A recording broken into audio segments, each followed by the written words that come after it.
Okay, this video is going to be on how to combine images into one file, multiple images. It's also known as compositing.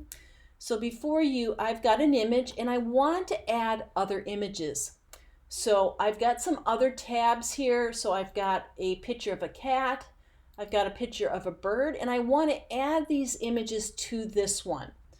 So what I'm going to do is I'm going to go to this one. I've already made a selection of the bird and I'm going to get rid of the background. So I'm going to go select, inverse.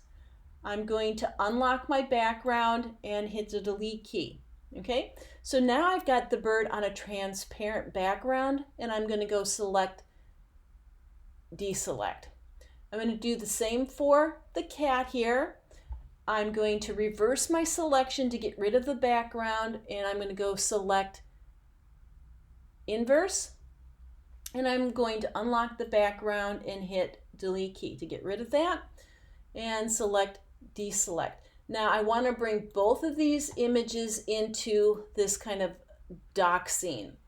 So I'm going to go to this image and I'm going to go to my rectangular marquee tool and I'm going to select the pixels.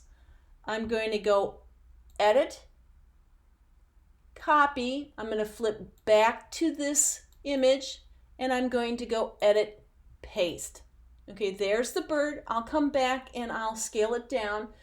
Let me bring in the cat.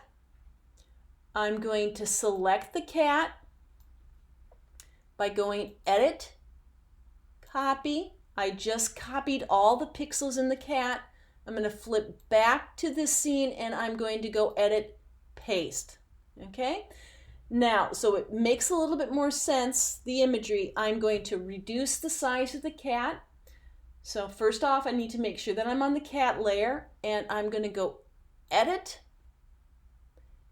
free transform, and I'm going to hold my shift key down and reduce the size of the cat.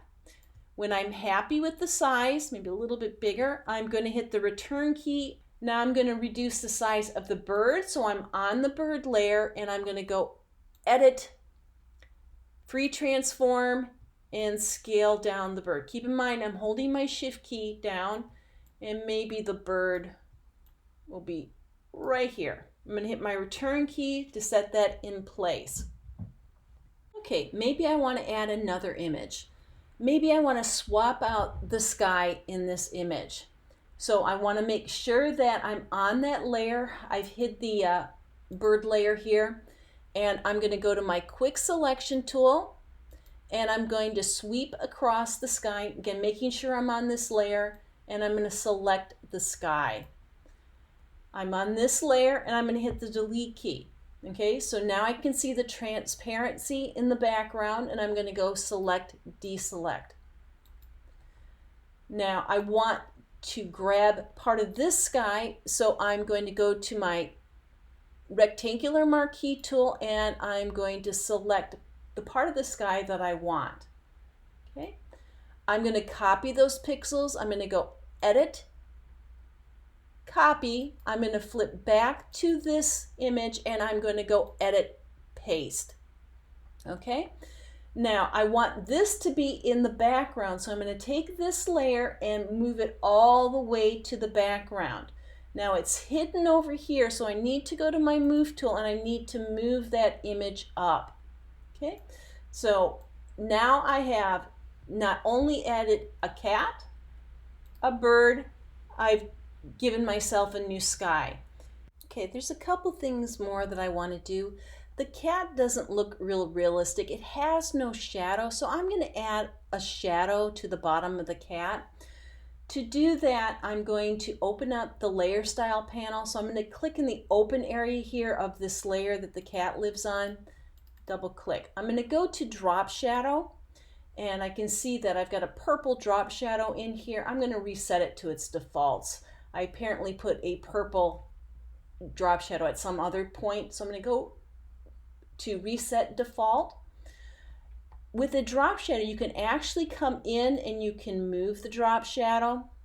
Okay, I'm also going to change the distance so it's not quite as far away from the actual cat.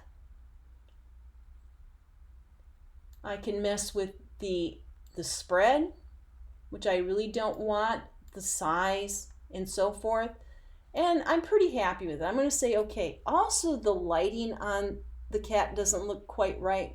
So I'm going to go under Image Adjustments and change its vibrance a little bit. So I'm going to click Vibrance. When this opens up, I'm going to reduce the vibrance a little bit so it kind of matches the wood color a little bit better. And I'm going to say okay. Now it seems a little bit more realistic for the photo. And definitely I could move the bird. Maybe I don't want the bird there. Maybe I want the bird, just kind of coming into the image a little bit. But there's a ton that you can do to make this all seem a little bit more realistic when you combine or composite photos together in Photoshop.